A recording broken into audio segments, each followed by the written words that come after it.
I never thought that a voice message would end up being my undoing and my awakening. The clip was only 11 seconds, but I've played it back maybe 50 times, each word slicing a new groove in my chest.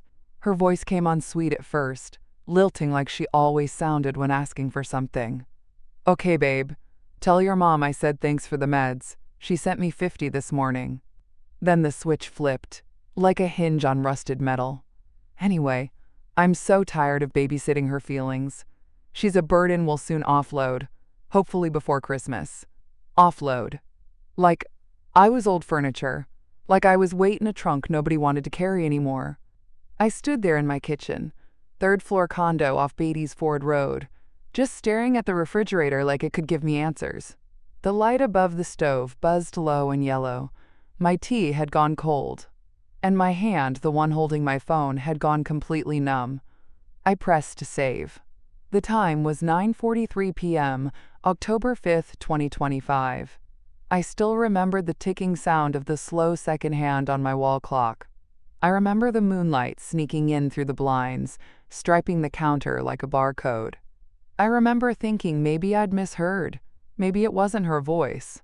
But then she texted again, like she always did when she wanted to be sure I'd followed through.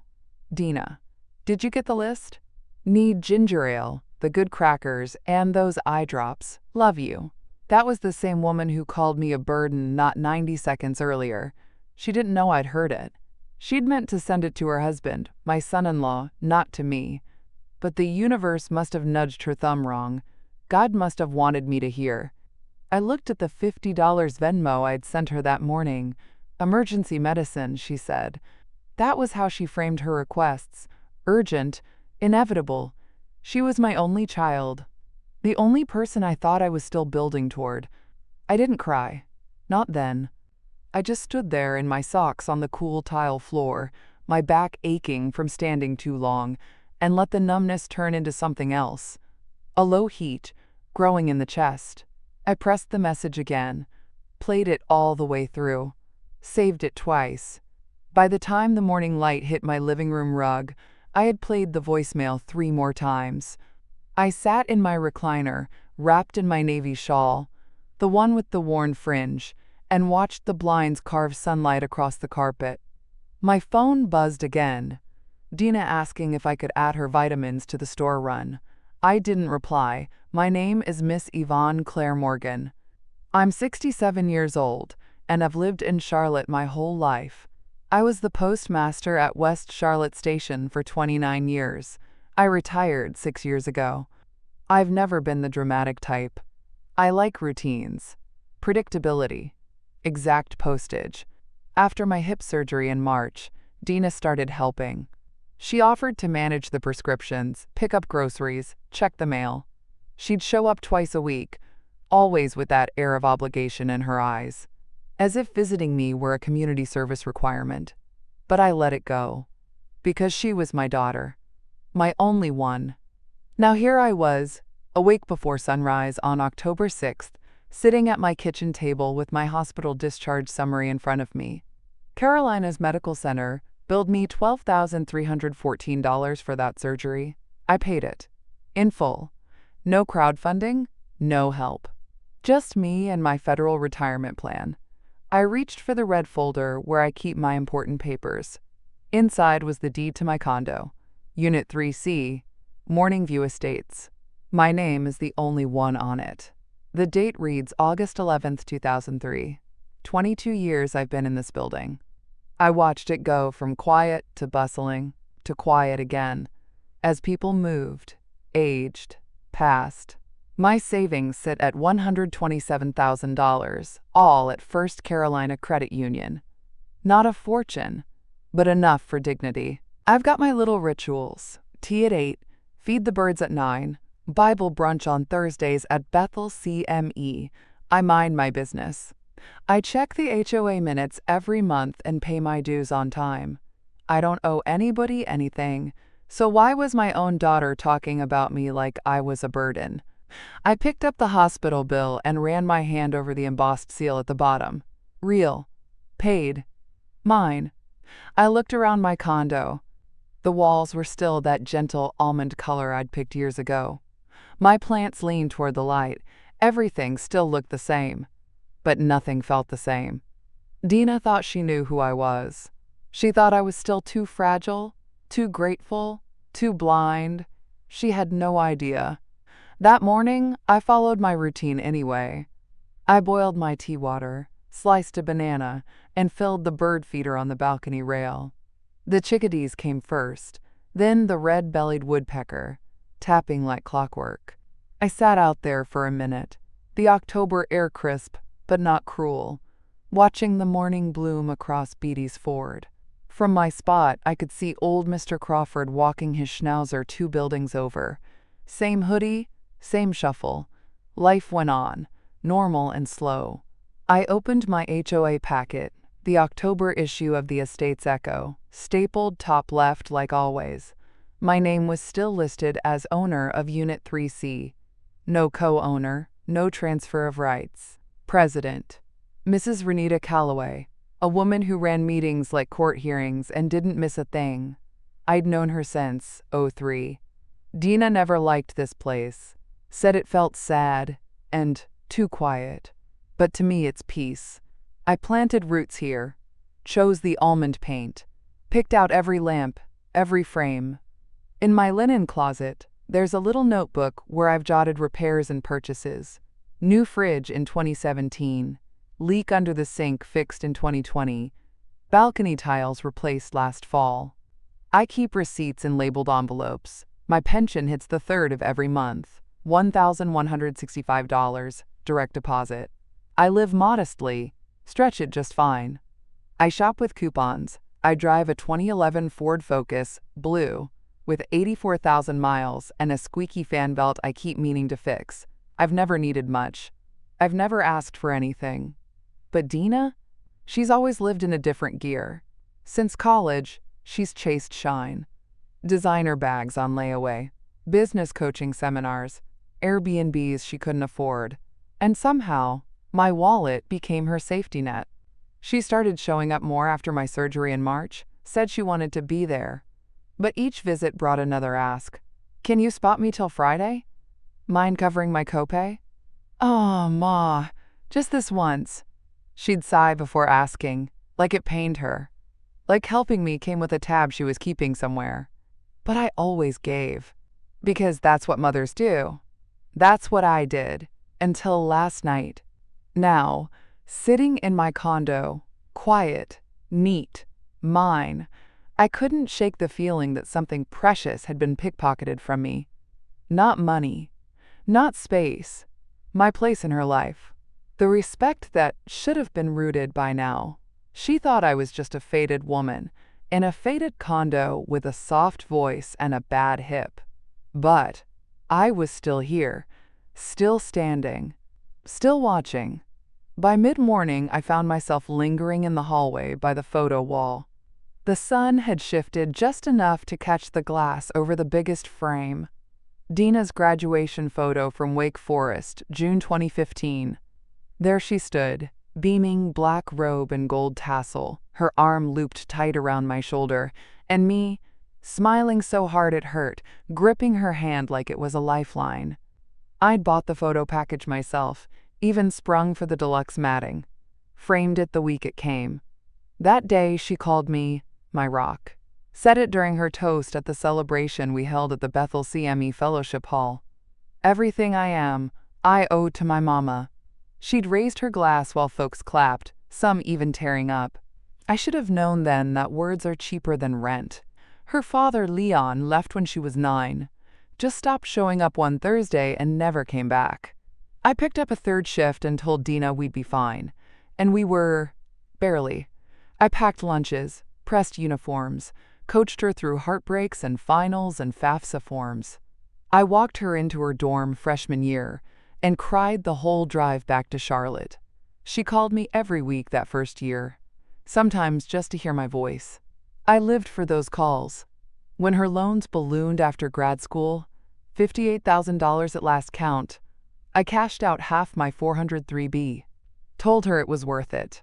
An investment in your future, I said, like a fool. She hugged me hard that day. I remember it because she doesn't hug much. said, "One day, I'll pay you back in comfort and care."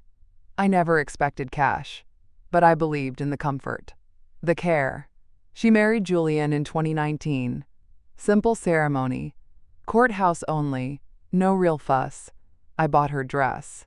$312 from David's bridal clearance rack and hemmed it myself. She cried in the fitting room. Told me, "You're the only one I trust to get this right."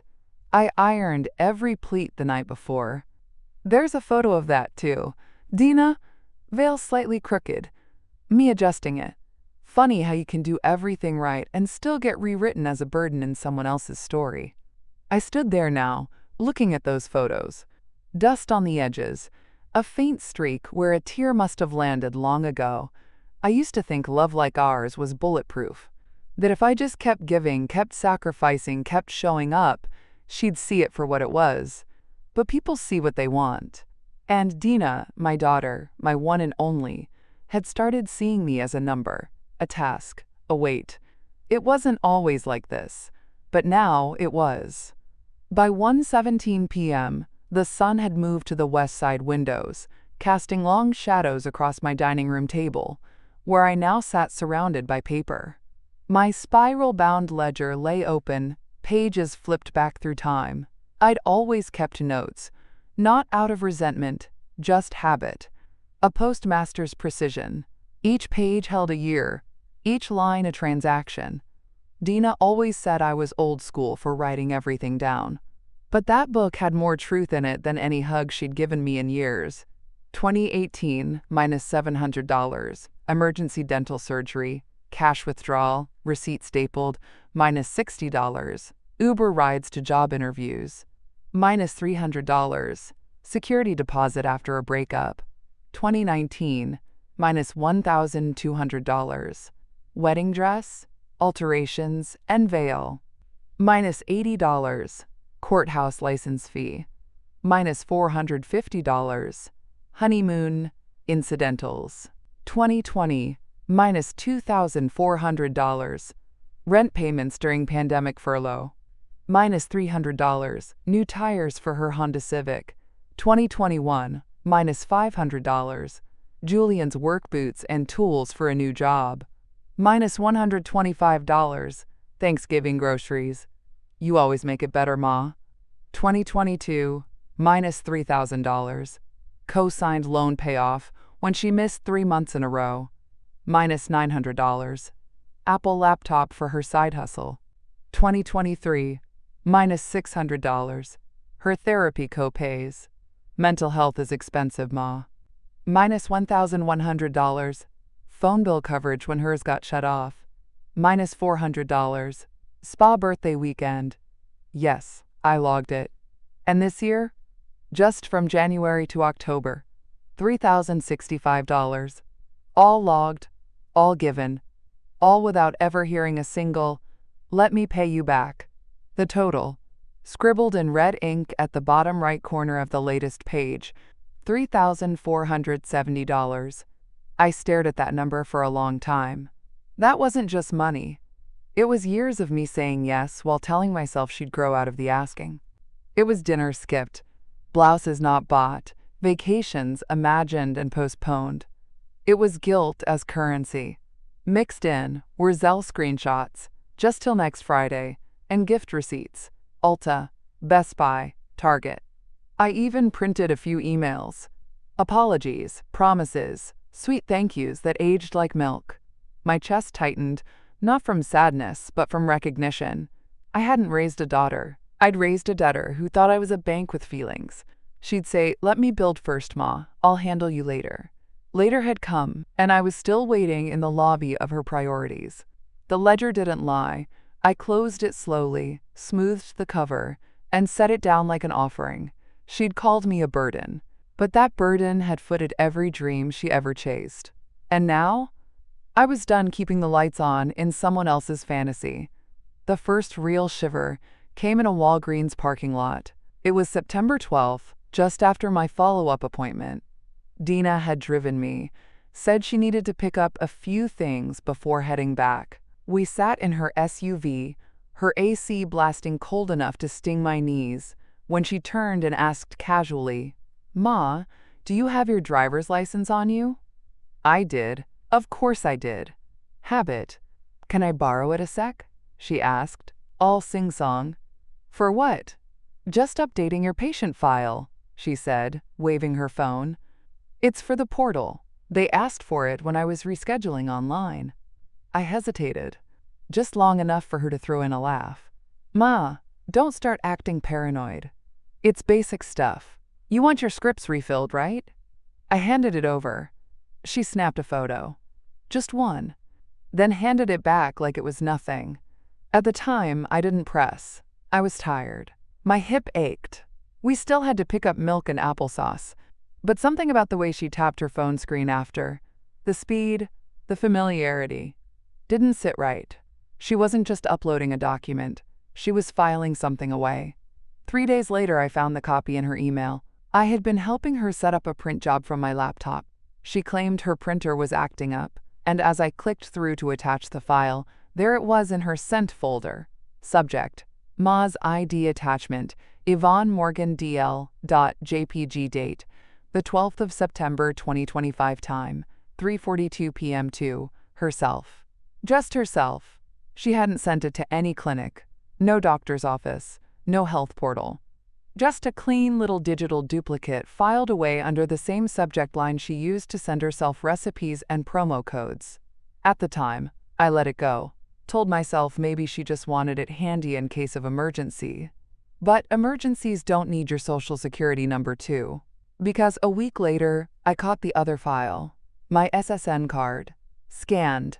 Saved. That was when my stomach first dropped. That was when I remembered the way she'd called me paranoid and laughed. That was when I realized she'd practiced that exact tone. Half sweet, half shame. And that was when I started writing things down with dates, times, and digital trails. Because love doesn't ask for ID. Schemes do. Just 10 days later, she showed up with paperwork. It was September 27th, late afternoon, and she let herself in using the spare key I'd given her during my recovery. I was folding towels in the living room. The news was on, low volume. She walked in with a grocery bag in one hand and a manila envelope in the other. "Got your ginger snaps," she said, setting the bag on the counter. "Oh, and I brought something that might make things easier." I already knew not to smile too quickly. That envelope was too thick to be friendly. She slid it onto the coffee table like it was a gift. "What's this?" "It's from Bank of America," she said, too casually. "Just a joint caregiver account. Makes everything simpler." I didn't touch it. She kept talking, pacing a little. "I can handle stuff for you. Bills, prescriptions, even groceries if you just give me a card. One central account makes sense, right?" I finally opened it. Pre-filled form. My name typed in. Her name typed in. Her mailing address listed. Signature line blank. Underneath the form was a note clipped on blue paper. Optional. Include power of attorney for expedited access in case of emergency. My gut clenched. "Dina, you did this already?" "It's just a draft," she said quickly. "I knew you'd want to review it." "But why is your address on it?" "Oh, that's just default. They need somewhere to send the welcome kit. It doesn't mean anything." I folded the form back up, slow. My fingers were stiffer than usual. Not from the cold. From the quiet, building tension of a corner being drawn around me. She kept her tone light. "Ma, come on. You know I'd never do anything shady." She looked me dead in the eye. Her mouth smiled, but her eyes didn't flinch. "I'm just trying to help." I nodded. Once. Because if I said what I was really thinking, the room would have gone up in smoke. This wasn't help. This was architecture. Quiet construction of control, built under the guise of love. I'd seen enough of the world to recognize when someone's laying down tracks in the direction they plan to take your life. I waited until she left before I snapped a photo of the form, date stamped. September 27th, 4:46 p.m. I saved it to a folder on my desktop I called "Just in Case," because help doesn't come with forms and pre-written lines. Schemes do. By October 1st, the house didn't feel like mine anymore. I was walking the hallway near the laundry nook when I heard her voice behind the closed door of my guest room. Her phone voice, slick and elevated. "No. I think we can list it as available by mid-November, sooner if she agrees to transfer title," she said, followed by a pause. "Yes, it's a 2-bed, 1.5 bath, 3rd floor, Beatty's Ford, quiet complex, lots of seniors." I stood still, towel in hand, heart pounding. Then her tone shifted. "Oh, hang on," she said quickly, and the call ended. I stepped into the hallway just as she opened the door. "Oh, hey, Ma," she said, too bright. "I was just on hold with Zillow, trying to get info about senior housing listings for you. I think I pressed something by mistake." My mouth opened, but nothing came out. She slipped past me toward the kitchen. "Don't worry," she chirped. "I didn't give them any of your info, just doing a little research."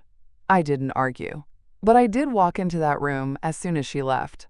Her tablet was still logged into her email. Subject line, Availability Inquiry, Unit 3C, forwarded from her inbox. Dated that morning. She hadn't been looking for senior housing.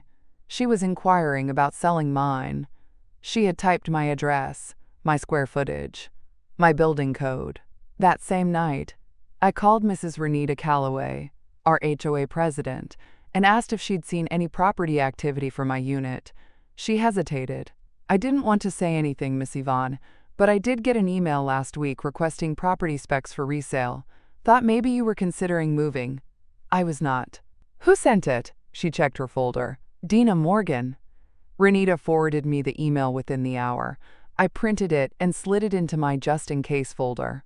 That night, I sat at my dining table, bare except for a cup of decaf and that forwarded email.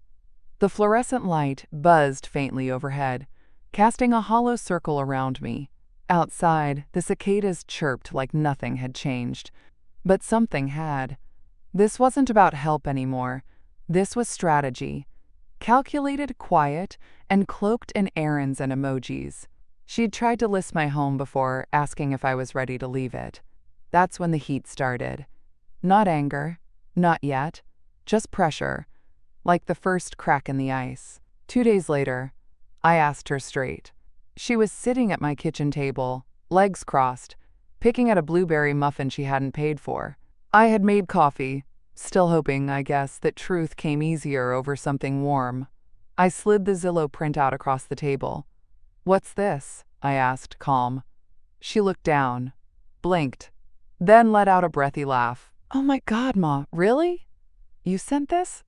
"I mean, yeah, I was exploring options. You've been so tired lately. It's not like you're hosting dinner parties." I didn't speak. I just waited. She shifted in her chair. "Okay, fine. I shouldn't have used your address without talking to you, but it's not a big deal. It's just research." "And the joint account? The ID photos?" Now her face changed, sharpened. "Are you checking my email now?" she said, sitting upright. "That's not okay, Ma. That's a violation." "A violation?" I repeated, eyebrows raised. Her voice lowered. "Maybe this is what I mean. You've been off lately, forgetting things, getting suspicious." The coffee in my cup rippled. My hands were steady, but my stomach twisted. "You think I'm confused?" I asked. She gave a small, practiced sigh. "Look, I'm not saying you're gone or anything, but maybe there's some early onset stuff happening. You've been isolating. You barely leave the house unless I take you." I looked her dead in the face. "You mean the house you're trying to list behind my back?" "Ma," she said, her tone shifting into something sugar-drenched. "I'm just worried. I've read the signs. Paranoia. Withdrawal. You snapping at me? This isn't like you. Maybe we should talk to someone. You know, just to be safe." That word again. Safe. It rang like a gavel. She was painting me with a brush I couldn't scrub off. Framing concern as mental decline. Packaging control as care. I nodded slowly. She smiled. "See? I'm not the enemy. We're just trying to make sure you're okay." I caught that too. When she left that afternoon, she hugged me tighter than usual.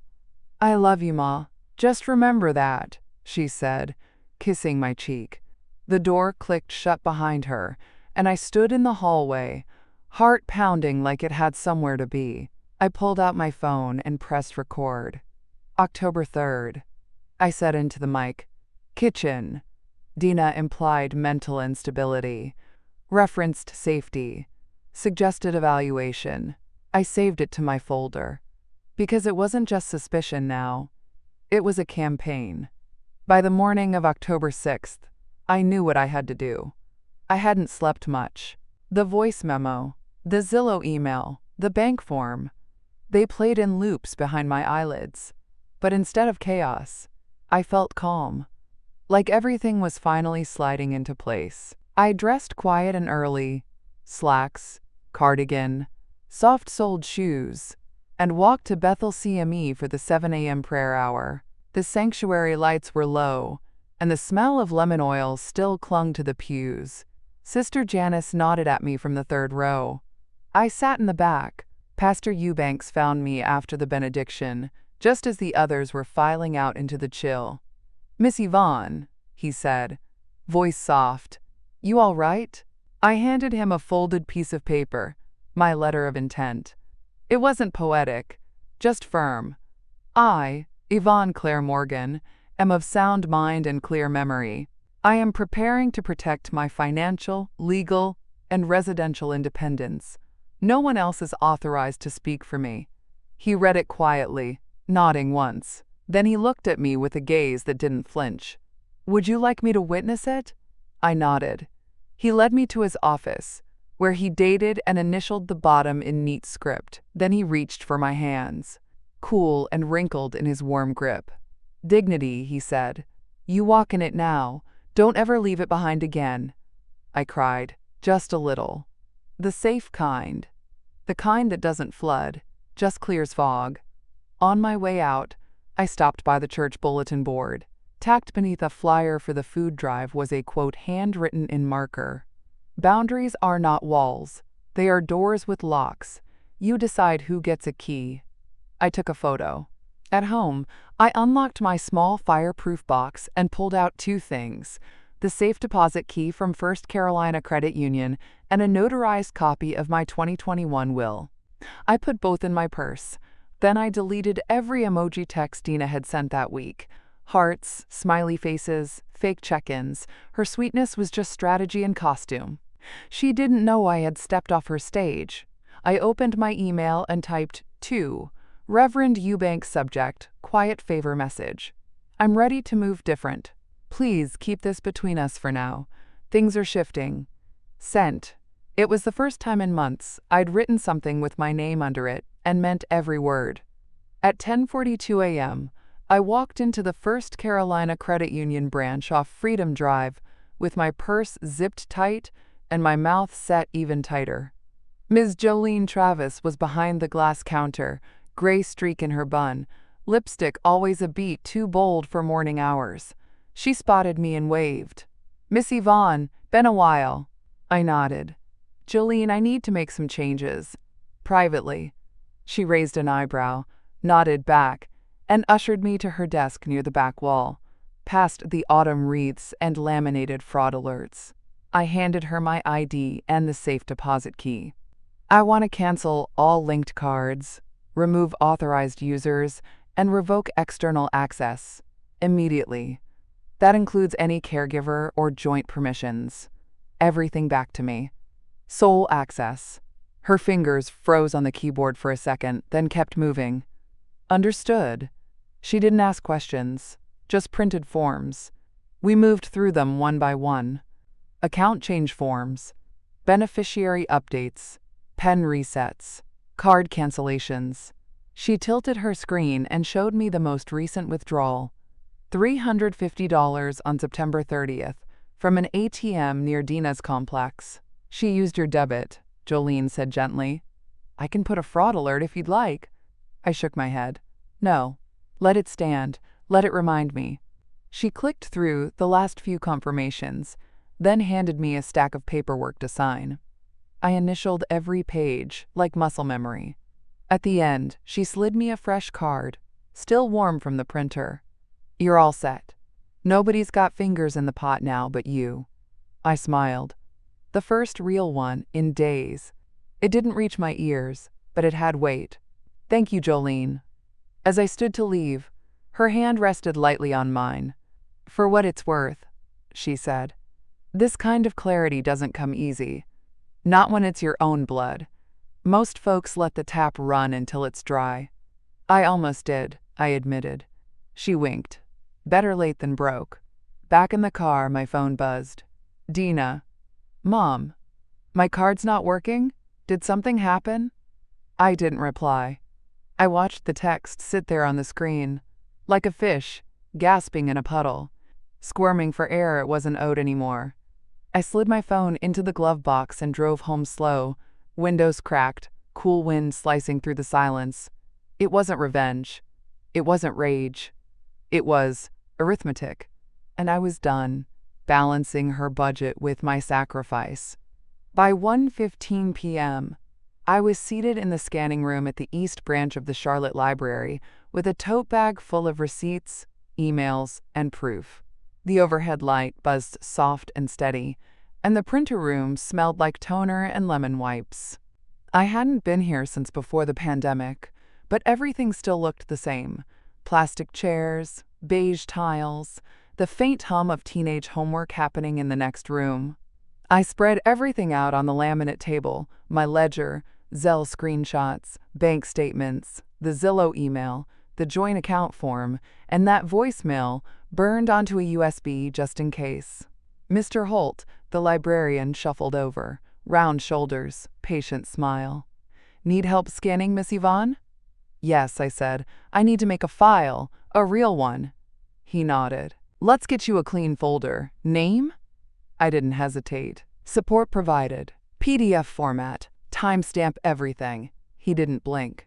Just nodded again, like he'd seen this story unfold before. I moved slowly, feeding each sheet into the scanner with the care of someone packing evidence for trial. Page 1 to 3. Monthly rent transfers, all labeled. Page 4 to 7. Utility bills paid in my name. Her apartment, not mine.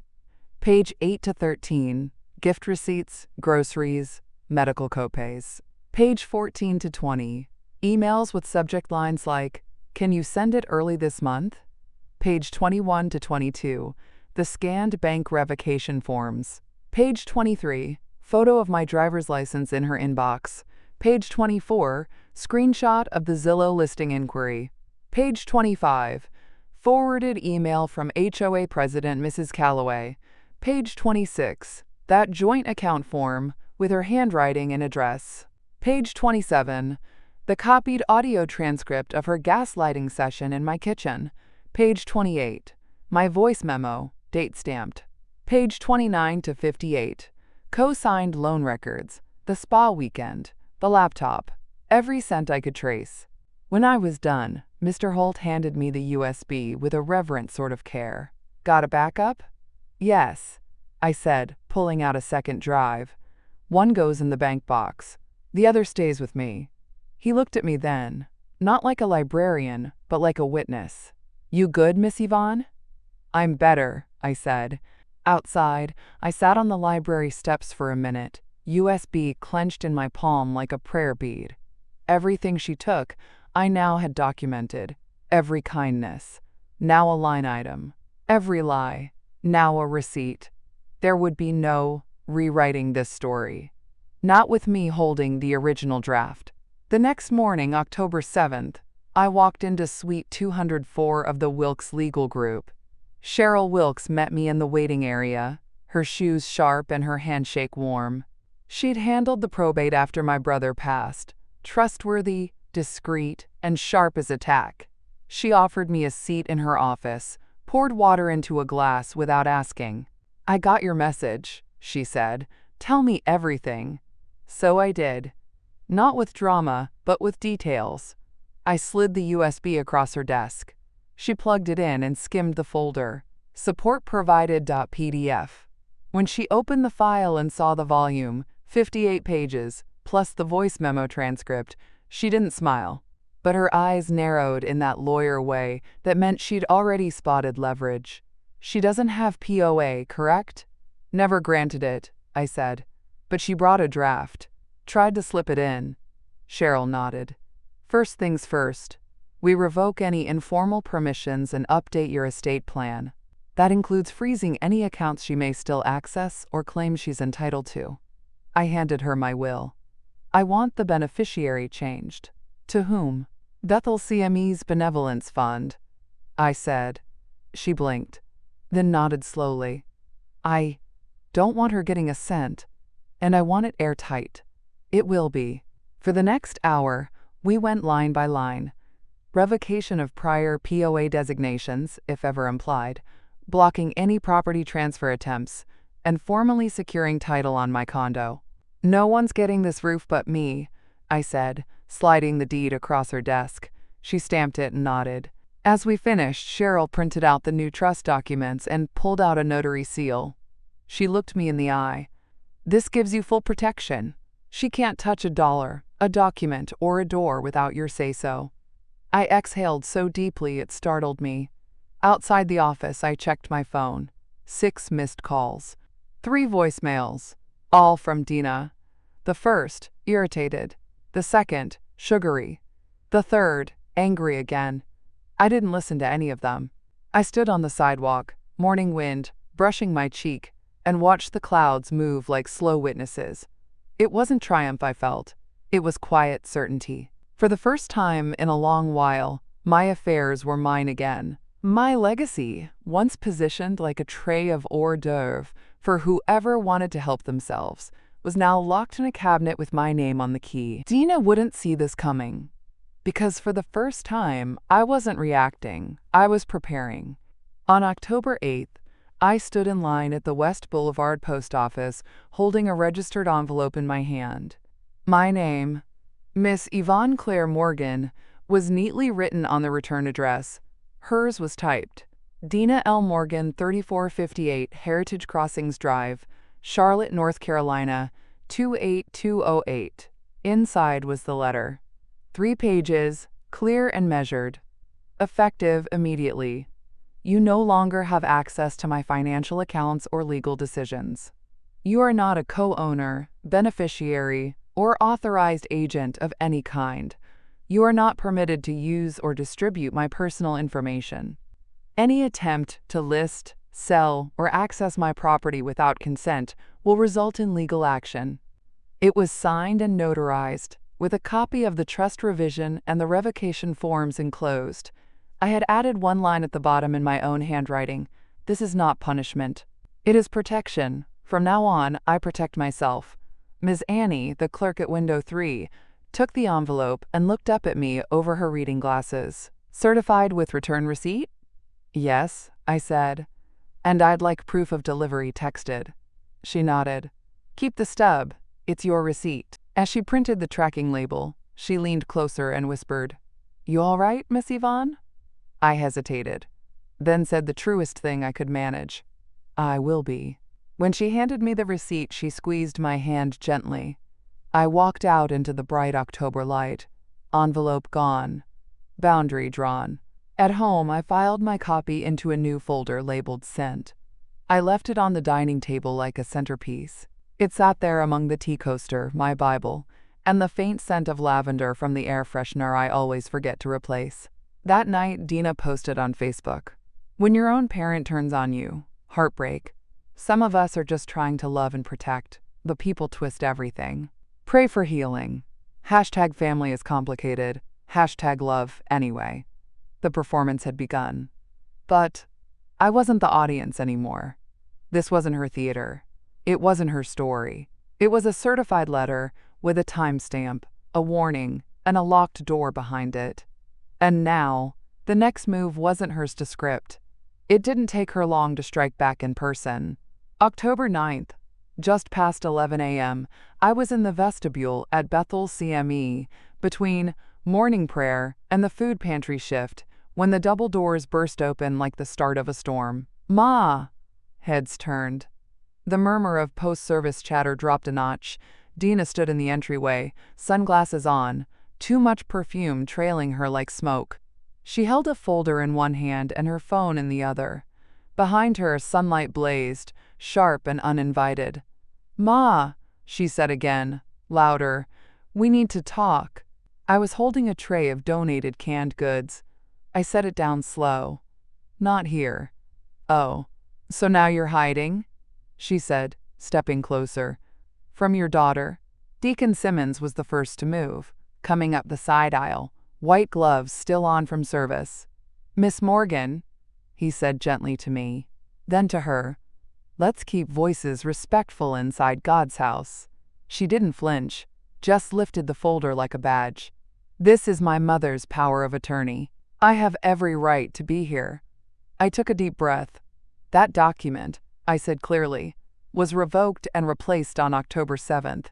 You have no authority," she scoffed. "You can't just— This isn't a TV show, Ma. You can't just write me out like some villain." Then she turned to the small crowd now gathering in the vestibule.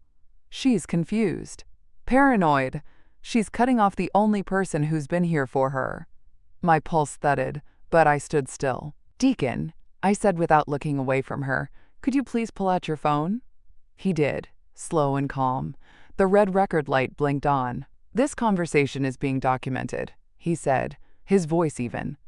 Dina's posture shifted. Less heat, more calculation. "I'm just trying to talk," she said, tone syrupy now. "She's my mother." "You came to church," I said flatly, "to perform a concern you don't live, and you brought a paper you knew was no longer valid." The silence that followed was heavy and honest. Deacon Simmons stepped forward. "Miss Morgan, let's get you some air." "I'm fine," I said. "I wasn't talking to you," he said, turning to Dina. She looked around, at the watching eyes, at the quiet phones raised just a little too high. The stage she'd chosen had turned against her. She turned sharply and walked out. The doors swung shut behind her, slow and heavy. I didn't chase, didn't explain. That was her scene, and she'd flubbed her line. On October 12th, just after Sunday service, the folding chairs were set in a wide circle inside Bethel CME's fellowship hall. Pastor Eubanks had announced it during closing prayer, Family Stewardship and Financial Transparency Forum. He called it, said it was for the good of the congregation, said we'd talk about generational wealth, documentation, and dignity. But everyone knew it was more than that. The room smelled faintly of coffee and pine sol. A big white screen had been rolled down. My binder sat at the front of the room, its label clear in bold black print. Yvonne's proof. The USB was plugged into the laptop already, and the first slide was up, my name and a single line. Not a burden. A ledger. People trickled in. Some curious, some already whispering. I sat quietly off to the side, hands folded. At 12:01 p.m., Dina walked in. She wore church black and a tight smile. Julian was behind her, his head ducked low. She glanced around and gave a soft wave to no one in particular. She spotted me, then the binder, then the USB already lit up. Her face didn't change, but her posture did. Pastor Eubanks stepped up to the front, cleared his throat. "Today, we walk in truth, with witnesses, with wisdom, and with documentation. Miss Yvonne, your floor." I stood slowly, calm but rooted. "Thank you, Pastor. Thank you all." I opened the binder, turned it toward the group, and pressed play on the audio file. Dina's voice filled the room. "She's a burden we'll soon offload, hopefully before Christmas." The silence that followed was not empty. It was full, of recognition, of disbelief, of shame that didn't belong to me. I flipped through the slides, Zelle receipts, emails, the Zillow inquiry, the revoked POA. My voice stayed steady. Each fact had a page. Each page had a date. Dina tried to speak once, something about miscommunication, but Pastor held up a hand. "Respect the floor," he said, and his voice didn't need to rise. By 12:40, the last slide read, "Trust revised, authority revoked, estate secured." The room was still. Every face looked different than it had an hour ago. I closed the binder. "This isn't vengeance," I said, "and it's not bitterness. This is a receipt. Because love without truth is just manipulation in a prettier dress. I turned to Dina, who sat pale, frozen, no longer acting. You brought this to a stage, so I brought documentation to the light. Then I sat. No clapping, no nodding, just the quiet of a room where truth had landed. 12 minutes later, Cheryl Wilkes stepped forward from the back row. She wore her navy suit, no frills, and carried a black folder thinner than mine, but heavier in weight. Attorney Cheryl Wilkes, she said, handing Pastor Eubanks a copy of the final documents. I represent Miss Yvonne Claire Morgan. I'm here to affirm that all listed revocations, declarations, and estate transfers are legal, notarized, and binding. She turned toward the room, then toward Dina. There is no active power of attorney naming Ms. Dina Morgan. No co-ownership, no joint assets, and no remaining beneficiary claims. All documents presented here match official filings with the Mecklenburg County Registrar and First Carolina Credit Union. Dina's jaw clenched. Her fingers gripped her seat. She opened her mouth. False, she began. Cheryl didn't blink. You're welcome to contest. But be aware, we have notarized affidavits, transaction logs, and, if necessary, access to the security footage from your mother's banking visits. Pastor Eubanks glanced at the paperwork, then folded his hands. I've seen enough, he said. Someone in the back murmured, Lord have mercy. Cheryl closed the folder and handed me a clean copy. Final trust document, she said. All yours. I didn't say thank you, just nodded. Because this moment wasn't about politeness. It was about permanence. Dina stood slowly, every eye now turned toward her. She tried to smooth her hair, tried to find a face in the room that would offer her rescue. None did. You're really cutting me off, she said, her voice breaking. After everything I've done for you. I stood. Not for her, but for myself. No, I said. I'm finally cutting the cord I should have cut, when love stopped being a shelter and started feeling like surveillance. The words didn't echo. They didn't need to. They landed. She stepped back, and for the first time she looked small in a room she didn't control. Pastor Eubanks stood beside me. Miss Yvonne's affairs are her own. This congregation stands in truth, and we pray you walk your own path now, Miss Morgan, with accountability. Dina didn't speak again. She turned and left. No scene this time. No click of heels. Just absence. And I stayed right where I was, not triumphant, just whole. My proof didn't need applause. It had already done its work. The next morning, October 13th, I stepped outside just as the sun cracked over the rooftops of Morning View Estates. The air was cool, a hint of wood smoke floating in from somewhere down Beatty's Ford. I stood on my front steps with a paper coffee cup warming my palms, watching the locksmith van idle in the visitor space. Mr. Reyes, the technician, gave me a wave as he popped his trunk. You want fresh locks or smart entry? He asked. Both, I said. And a new security system. No keypad, just the app and a fresh pin.